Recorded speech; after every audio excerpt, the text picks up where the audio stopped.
ছোট্ট এই কাচের বোতলগুলোতে পেন্টিং করলে অনেক সুন্দর লাগে, আর এই পেন্টিংগুলো করে আপনি আপনাদের ঘরের টেবিলে সাজিয়েও রাখতে পারেন।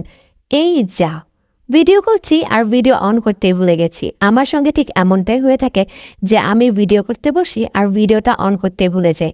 আর আমি এই গ্লাসটা ব্যবহার করেছি হিমিক ওয়াশ কালার। হিমিক ওয়াশ কালারটা আমি কখনোই ইউজ করিনি। আমি সবসময় ছোটো এই কাচের বোতলগুলোতে যখন পেন্টিং করতাম তখন অ্যাক্রিলিক কালারটা বেশি ইউজ করতাম, আর ফ্যাব্রিক কালারটাও ইউজ করতাম।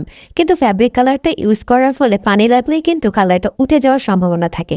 কিন্তু হিমিক ওয়াশ কালার ব্যবহার করে এবং এটাতে পানি লাগলে উঠবে কিনা সেটা শিওর কিন্তু আমি দিতে পারবো না, কেননা এই ফার্স্ট টাইম আমি হিমিক ওয়াশ কালারটা ব্যবহার করছি। এবং আপনারা ব্যবহার করেছেন কিনা সেটা কিন্তু কমেন্টে জানাবেন। আমি ফার্স্ট টাইম ব্যবহার করছি তো এখন পানি লাগলে উঠে যাবে কিনা সেটা আমি জানি না। আবার গ্লাস পেন্টিং করার জন্য আলাদা গ্লাস পেন্টিং কালারও থাকে, সেটা আপনারা ব্যবহার করলে সেটা হয়তো পানি লাগলে উঠে যাবে না। আর এই ছোট কাচের বোতলগুলোতে পেন্টিং করে আপনারা ঘরেও সাজিয়ে রাখতে পারেন, আবার আপনাদের ফ্রেন্ডদেরও গিফট দিতে পারেন। এমনকি পড়ার টেবিলেও এগুলো ফুলদানি হিসেবেও ব্যবহার হয়ে থাকে। ছোট ছোট ফুল এবং ফুলের ইয়াগুলো এখানে যদি ঢুকায় রাখা যাও না, অনেক সুন্দর লাগে এবং আপনার ঘরের পড়ার টেবিলকে অনেক সুন্দর করে তুলবে।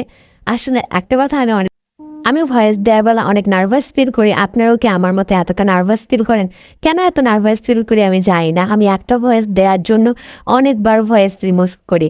আচ্ছা, আপনারা কে কে আমার মতো এমনটা করেন কমেন্টে জানাবেন। আজকে এই পর্যন্ত, টাটা সবাইকে। আর ভিডিওটা ভালো লাগলে অবশ্যই শেয়ার করবেন।